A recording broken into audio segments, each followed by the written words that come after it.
Hi, today we will discuss a disturbing but important topic, drug-facilitated sexual assault, often referred to as DFASA.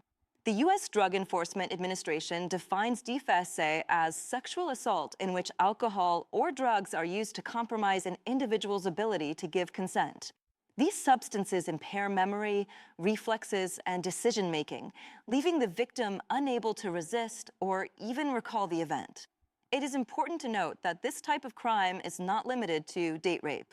It can occur between strangers, acquaintances, colleagues, or even people who have known each other for years. Several substances are most frequently associated with these crimes. Alcohol, still the most common drug involved in sexual assaults.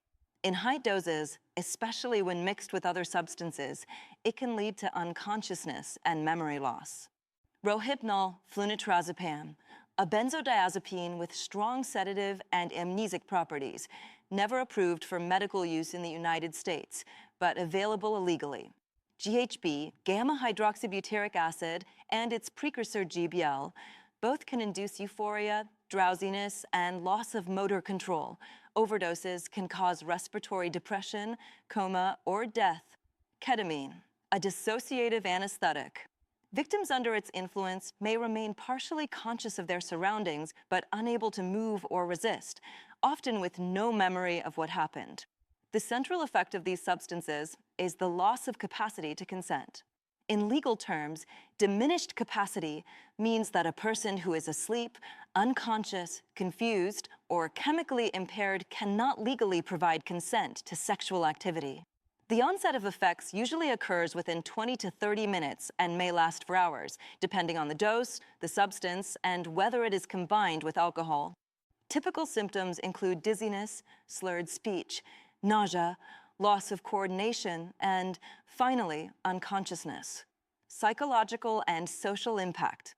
The harm extends far beyond the assault itself.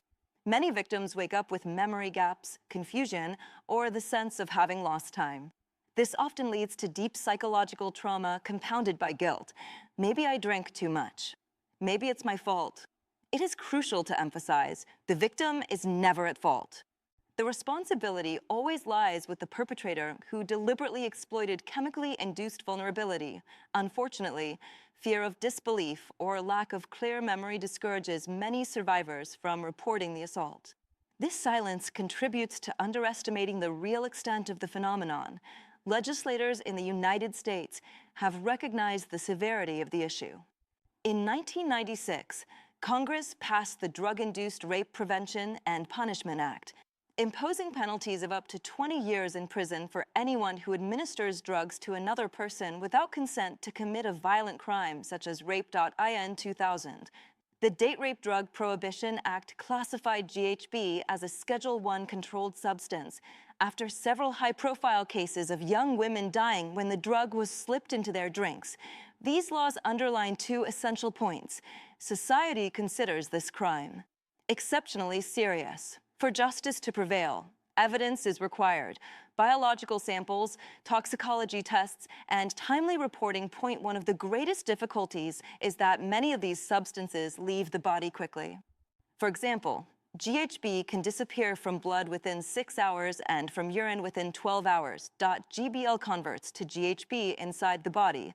Following the same timeline, Rohypnol and other benzodiazepines can last longer, but not always at detectable levels. This short detection window means that unless a victim seeks help immediately, valuable evidence may be lost. Weakening legal cases against perpetrators. Drug-facilitated sexual assault combines sexual violence, chemical manipulation, and the exploitation of human vulnerability. It is often invisible, but its consequences are devastating physically, psychologically, and socially.